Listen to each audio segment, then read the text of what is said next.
Hello everyone, welcome to this internally screening review of Phantasm. Today we are returning this year with another attempt at Hooptober, a series in which we will be tackling a horror film every single day for the month of October, and we saw fit to start with this cult classic from 1979, an absolutely bonkers film, a bizarre experience to say the least, made for absolute pittance and became an absolute smash hit, borrows aesthetics from the likes of Stephen King and bizarrely Dune. Story-wise, it kind of follows the misadventures of this young teenage boy who has a death in the family and notices strange, spooky goings-on in and around the funeral parlour at which the funeral takes place, and starts sort of stalking this mysterious, spooky guy that they refer to as the Tall Man.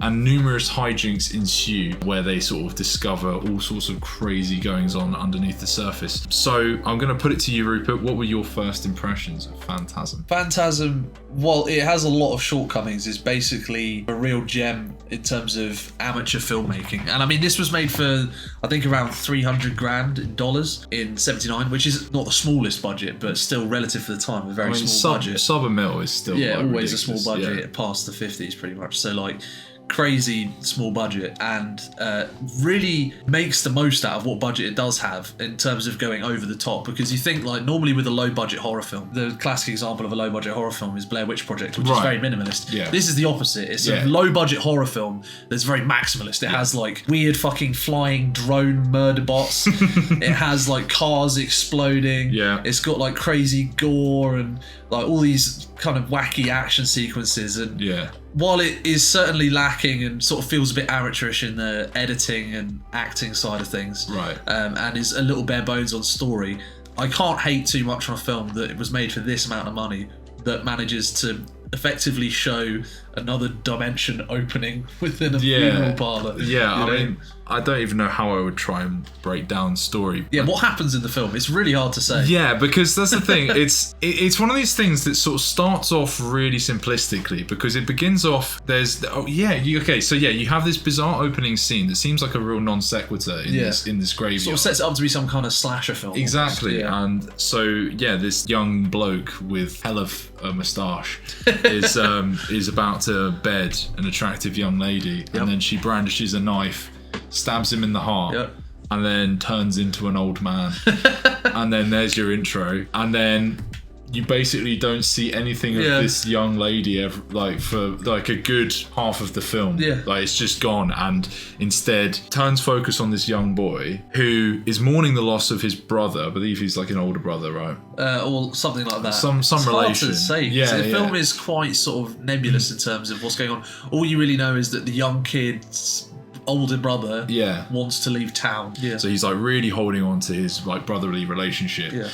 And then he keeps noticing these spooky things, like the tall funeral parlour man lifting up a full coffin and dumping it into his car, then like being chased by spooky, short, gremlin-y goblin type Jawas. Things. Yeah, they look like Jawas for sure. The film also, thinking about it, kind of double non sequiturs you right at the beginning, because right after the funeral scene, they go to a supernatural mind reading house, which has no bearing on the plot whatsoever. They literally show up like one other's time, I swear, in the film. That's it. And they're just like, oh, don't know what's going on. And that's where we have the Dune rip-off bit, because it's like it's literally just the scene from Dune. Yeah, the scene where you put the hand in, where he puts the hand in the box, and it's like fear is the mind killer. Because it even has the bit of dialogue afterwards where he's like, but he just says fear is the killer. Or something.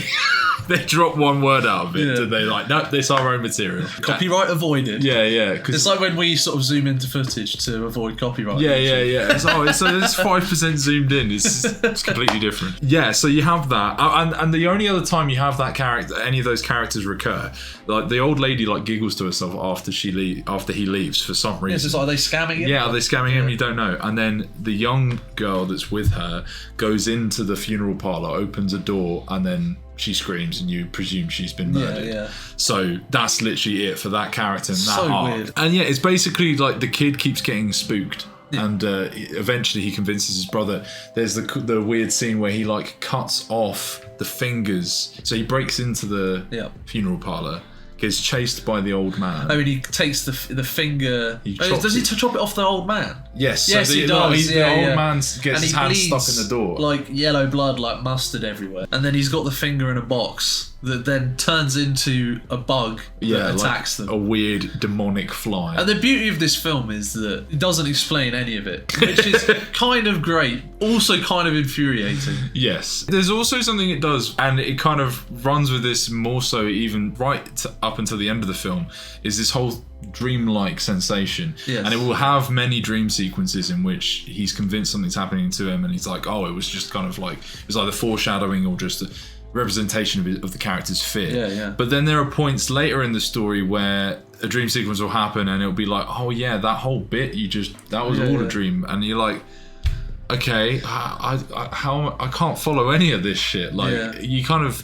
but right at the end of the film, it kind of like rips the carpet from under your feet, and you go, wait, what the fuck? This just happened? I think one thing I love about the film is that the advantage to there not really being much emphasis on storytelling is that you can just have all this cool random shit happen, like how they take out the villain by dropping him in a hole and rolling a boulder on him. Like, I love that. It's kind of like the director was like a kid and he has all these like comics in the back of his maths book, and he's just like written them out, and then he's just like, I'm just gonna make it, fuck it, like it doesn't really need much. But obviously the frustration is it's kind of difficult to get too invested in the story when there's not really much story going on and it just seems to be random stuff happening. And I think crucially, one of the biggest problems for me with the film is the setting. There's not really ever much sense of threat, even goofy threat, because they're always at their house and they're like, oh, something really bad is going on over at the graveyard parlour. And they're like, oh, let's go over there and find out what weird shit's going on. And then they're like, oh, loads of weird shit's going on. They come back and it's like, well, just stop going there. Do you know what I mean? Like, I think it needed to be like some kind of, you could have pretty much all the same stuff, but it needed to somehow be like contained. Right. Like, or at least have some kind of greater pull of them going there, because it's more just like... Or like they go there and they can't get out or something. Yeah, there's like a mystery to it, and that's the main reason for them trying to solve things. Yes, yeah. But fundamentally, there's no other reason other than just like one character's compulsion to keep going there. It feels just a bit sort of, what's the word... contrived. Right. A bit contrived that he just We've got to keep going back to this place. Like, I can't believe they did that. We've got to go back and sort this out. It's like, you're just two guys. And it's funny, sometimes they'll go there for 5 minutes, attacked by Jawas, and go, fuck this. And they just leave. Exactly. And they'll be like, we'll come back later. Yeah. So I think for me, with like a sort of goofy 80s film like this, if it has a little bit more structure to it, it can be more enjoyable. But I did enjoy this film, and I think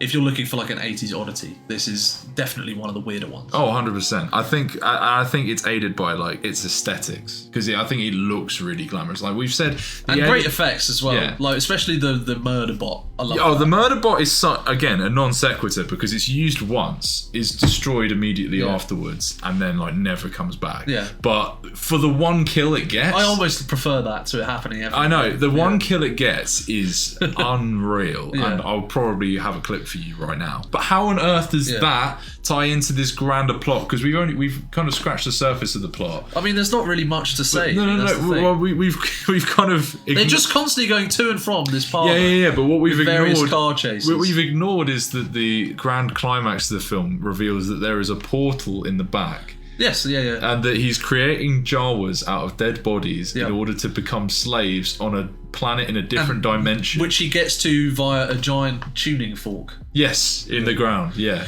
Which, like I said, that's the amazing thing about this film, is you can get weird shit like that. And the beauty of there being no real plot is that you can just have it. And you don't, the film doesn't need to work to make sense. Do you know what I mean? Like pure thrills. No, like kind of no. Don't think about it. It's just like, oh, here's another quick fire idea, like thrown at you, and it is captivating. I know you said earlier the performances were a bit.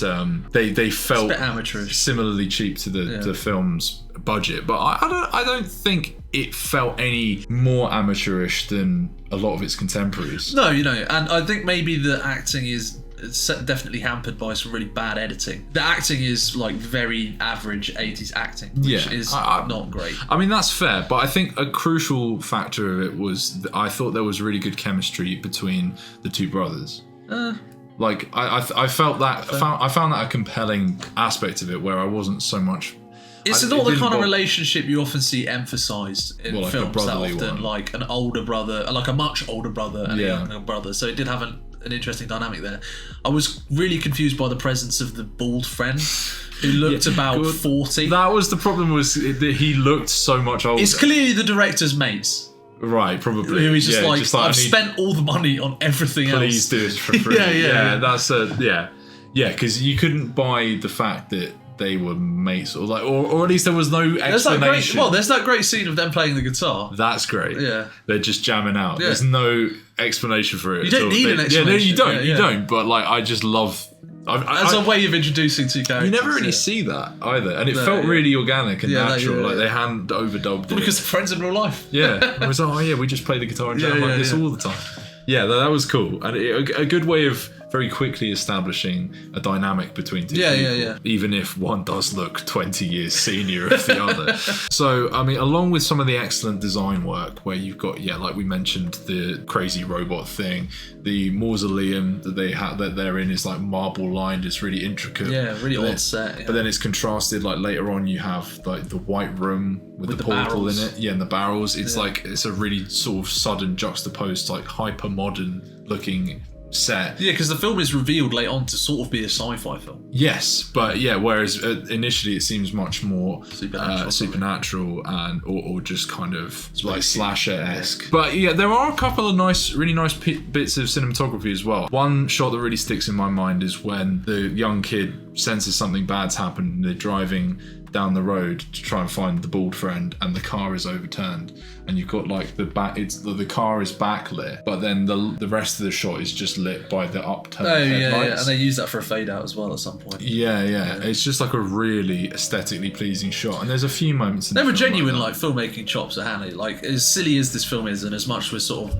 joking and laughing about it, it's a genuine, like, to make this kind of film is incredibly hard. Yeah. So, like, as much as I'm saying, like, the story's not that good, I didn't really care for some of the acting, and the editing's bad. The craft here is crazy. Yeah, and there's like a clear sense of vision, and I think more or less it's achieved its goal. It gave me an impression like very few other horror films have. It's very unique. It is, and I think that's honestly like a high bar, high bit of hard praise. To do, yeah. Because horror is a genre that's tackled by so many amateurs, right? Because it is more often than not one of the cheaper genres to enter into. Yeah. So to come up with something that no one's done within a sea of filmmakers on the cheaper end of things as well. Exactly. I think there's like a real testament to it, and doing it with class and like style. Yeah. Like an individual. More style than class, which is what I like. Yeah, but that's what you want. So what do you reckon you'll give it at the end of it? I think it's a 6 out of 10 for me, but it's a 6 out of 10 I would be happy to rewatch at some point. Some 6 out of 10s, it's like, it was alright. Watching it again. No, I get you. This is a 6 out of 10 where it's like, come a rainy day. Yeah, like a spooky autumnal eve. Yeah. And I'm intrigued by the sequels, maybe sort of dreading them slightly, but maybe we'll get some next. I've heard at least one of them is supposed to be half decent. I would personally give this a 7. I think there are things the film could have done that could have smoothed over some rough edges, polished some of the editing, maybe had a bit stronger of a through line. But yeah, it was undoubtedly a thrilling ride. Yeah. And as I've said, one of the most unique horror experiences I've had in a while. Definitely. Especially from this era where cottoning on to like slasher trends and like supernatural trends was all too easy to do. I mean, people love 80s horror, but if you actually go through some of the filler back then, there is some absolute dreck. Oh, exactly. And this is above that. Yeah, no, I agree. And I like it as well because it's a cult film, but one I hadn't really heard of before. So it's like kind of like entering into a new space. I don't know. I'm very pleased to have discovered it. It's good to be in on it. Yeah, exactly that. So then, there you have it. There's our incoherent ramblings about Phantasm. We hope you enjoyed it. If you like this video, please give it a like. If you dislike this video, please give it a dislike. And please subscribe and stick around for some more Hooptober horror review content. We'll be putting out a review every day this month. That's the plan. If it happens, it'll be something of a miracle. If we overrun, fucking sue us. Whatever. You're not our dad, but stick around because we will be putting out at least one more horror review this month. So thank you very much for watching. We've been Eternally Screening. Peace.